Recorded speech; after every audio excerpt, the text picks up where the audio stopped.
Good YouTube, Quinn Wade coming to y'all with that instant analysis on the Dallas Mavericks defeating the Minnesota Timberwolves, and they got off to a sloppy start, and the Minnesota Timberwolves took advantage of it.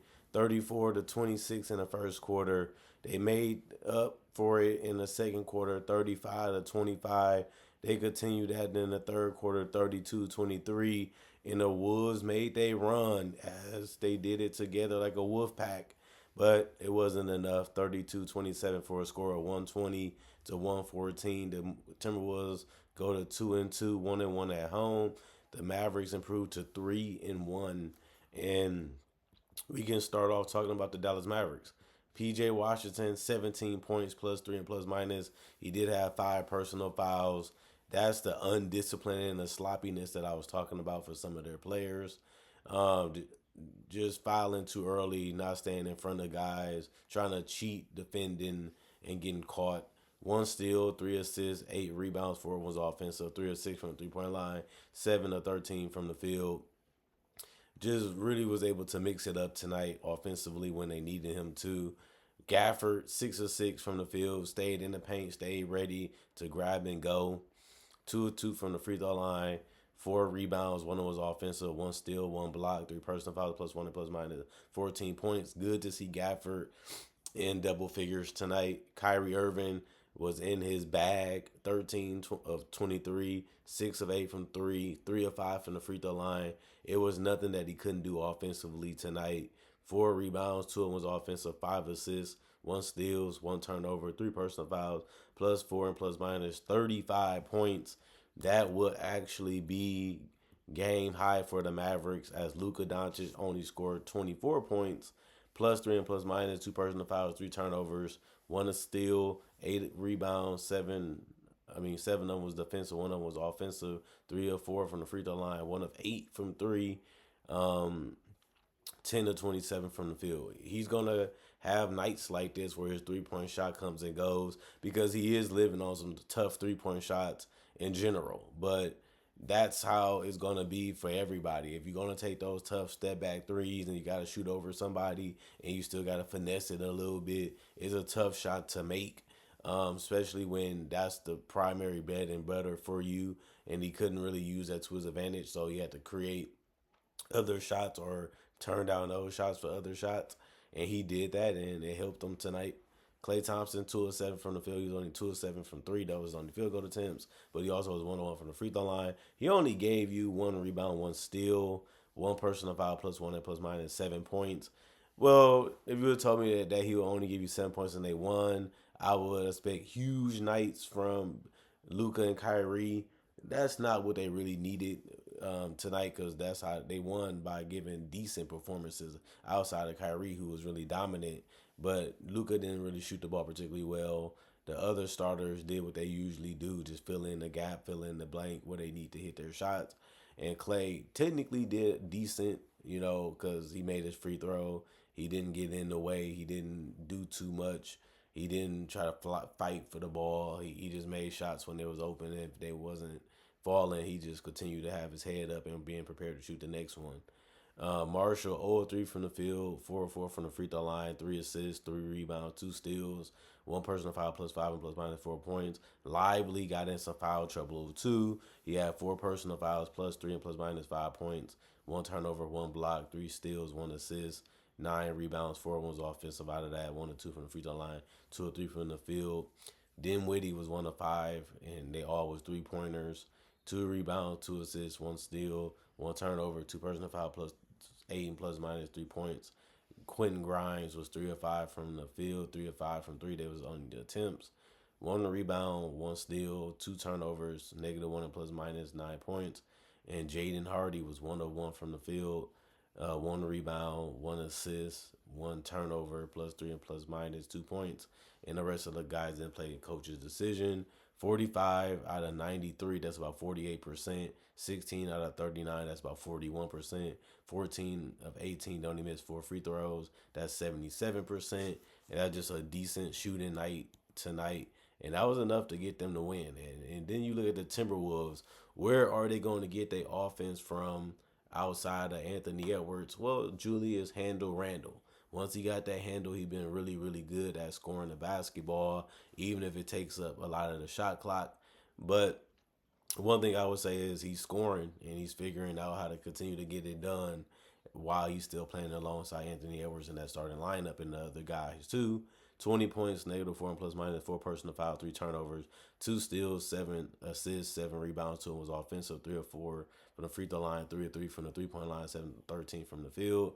He was getting it in the paint. He was getting it from the 3 point line. He was just looking like the old Julius Randle. He only played 35 minutes. But, when you got four personal fouls, you're a little slow footed and you can't stay in front of guys and they coming right at you. It happens. But he was still able to make, the game, feel good for himself offensively and didn't really rush or force anything like we know that he usually play like that now as his, game has evolved a little bit. We got to see how he fits to them. Anthony Edwards said we got to adapt to Julius Randle. There's some truth in that because you got to work it out, figure it out regardless of who does what.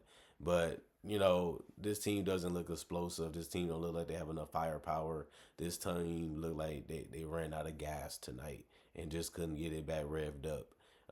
McDaniels 13 points, negative six and plus minus three personal fouls, one turnover, four assists, four rebounds. Three of them was offensive.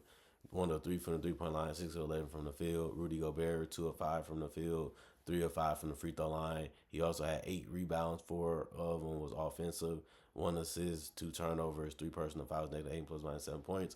Anytime you can hold Gobert to under double digit points and under double digit rebounds and no blocks in the game at all, you did a great job offensively. You got to give the Timberwolves their credit. They have become the Timberwolves kryptonite. Regardless what lineup they throw out there, they just got their number, it seems like, lately. Mike Conley, 9 points, four personal fouls, two turnovers, six assists, four rebounds. One of them was offensive, 3 of 3 from the free throw line, 2 of 4 from the 3 point line, 2 of 6 from the field. Anthony Edwards, 37 points, negative 8 and plus minus, one personal foul. He had five turnovers, one block, three assists, six rebounds, 6 of 12 from the free throw line, which you can't really do when the game is close or you trying to find a way to get the lead back, which they ended up doing after the first quarter, fighting and fighting and fighting to try to get back in the game to be able to win it. But you got to shoot better from the free throw line. 7 of 13 from the 3 point line. That's hilarious that you shot better from three than you did from the free throw line. And the 3 point shot is the tougher shot. 12 of 20 from the field. He still shot decent from the field altogether. But Anthony Edwards slowly figuring out when to attack and how to attack, even though Dallas ain't the greatest defensive team in the league. Nas Reed, 14 points, negative six and plus minus one person, five turnovers, one block, two assists, nine rebounds, 2 of 2 from the free throw line, 2 of 5 from three, 5 of 8 from the field. Just did a great job off the bench playing this game, not getting hooked on a 3 point shot, still finding other ways to score the basketball too. Joe Ingles, 0 of 1 from the field. It was only a three. He didn't make it. One assist, negative seven plus minus 0 points. And Dante DiVincenzo, 1 of 6 from the field, 1 of 5 from three, two rebounds, six assists, two steals, one turnover, one personal foul plus five and plus minus 3 points. And Nickeil Alexander Walker was 4 of 7 from the field, 3 of 5 from three. He did have two rebounds. One was offensive, three assists, one steal, one turnover, three personal fouls, plus four, plus minus 11 points. Anytime you can get double digits from a guy off the bench, that's really good to see, especially when you got two of them. But even then, they starters didn't really do as much as they needed to do to offset what they ended up doing well off the bench. And DiVincenzo didn't really shoot the ball well. It'd been nice for him to have a better game also. 39 of 77, 50% from the field, 19 of 39, 48% from three, and they struggle from the free throw line, 17 of 26. That's below average, really, 65% from the free throw line, 42 rebounds. They out-rebounded the Dallas Mavericks. They did also have 33 assists, but they had five steals, and the Mavericks had 12. They had two blocks, and the Mavericks tied that. But they also had 20 turnovers, which was just insurmountable for them to be able to recover. And the Mavericks only had nine. They took care of the ball and really attacked the Minnesota Timberwolves early and often in their offense. and 20 personal fouls to the Mavericks 21. And that's how the game went: fast, quick, slow, and they did what they had to do to get it done. And the Mavericks usually does that, and they did it tonight. They just figure out when to attack, when to steal, when to poke it, when to get the ball. They know how to control themselves a little bit, but I just think that the Mavericks are just a team that's on another level right now, and they just finding a way to use isolation and ball movement at the same time. But they also finding a ways to use Luka and Kyrie as that dynamic duo a little bit better because the floor is more spaced out, and now they got more option. Now they can do more dribbling. Now they can do more sightseeing offensively on the floor, depending on what defenders in front of them and who's around them. And I think that that's what we kind of want to see from the Mavericks as they currently constructed. This is just how the team is going to have to play. They didn't change their style too much. They just got guys that fit it better. That's why it looks different. That's why it seems like it is different. But when you got guys that can execute the plan that you have in store, it makes sense for you to be able to look this good sometimes and score as well as they can score because they have the players that can fit their play style and what they're trying to do at the highest level around Luka as their superstar. And they have been able to do it well so far as they get off to a 3-1 start. And the Timberwolves, it don't look like they're a contender anymore. I think their window is closed after that Karl Towns trade just because you just can't replace that type of talent. And if you getting worse and you can't find a way to get better, which is hard to do that, especially with Randall under the contract that he's under. It's not terrible, it's decent, but you can't really upgrade. And if you can't upgrade, you're going to continue to downgrade because you got to get another draft pick that'd be too young to fit on Anthony Edwards' timeline because they got to grow. They got to figure out how to play together. They got to figure out how to win. And you're not even guaranteed to get a top 5 pick or a number 1 pick anyway, even if you decide to retool or tank. But they know that it's been in the public, it's been in the open. They just chose to make a decision that, gave them a painful, slow death. And when it comes to being a contender, and they're going to compete, they're going to be competitive, they're going to be a tough team to beat because they still do have some talent. They still got guys fighting for a livelihood inside of the NBA and their dreams, and that's what's going to keep them level-headed, and that's important. Ain't like they're giving up, ain't like they're quitting, but they don't really seem like a dominant team. They don't really seem like a team that's top 4 sometimes. But somebody got to take the second spot, somebody got to take the third spot, somebody got to take the fourth, in the fifth, in the sixth spot, and the Timberwolves should do good enough to get one of those slots. If not, seventh, eighth in the play-in spot will be the same thing like going against a great team anyway. That's why you really want to be top 2 or 3. I don't see the Timberwolves being that anymore, and now they just get a tough matchup regardless of who they play in the first round of the playoffs. And unfortunately, it's tough. It's cutthroat West. The Western Conference is cutthroat. So if you thought that you had it figured out and you thought that it was a great idea, well, now we're seeing that it wasn't. And we knew as fans of the game and studiers of the game that that trade was going to take this team down a little bit.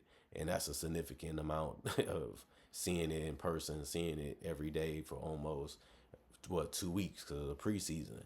This team didn't really get better. They didn't really get even in the trade. They lost that trade. And usually the best player in a trade usually means you won it. And this case is true. Better fit, better player, better rebounder, better screen setter, more of a guy that's easy to play with, and you see the differences, each and every time they play so far. Other than that, comment, like, subscribe, share, hit the notification bell for more analysis. And if you're new to the channel, I make videos just like this and other videos with different variety. I also do breakdowns and tribute breakdowns and breakdowns of rookies too. And I cover the NBA full each and every day, throughout the years, throughout the months. And if you love that type of content, this is the channel for you. And a reminder, I make so many videos. Keep checking if you already been subscribed because you might see a video you missed or you wanted to watch. So continually check the channel for more content because I upload that much. And I'll see you guys later today.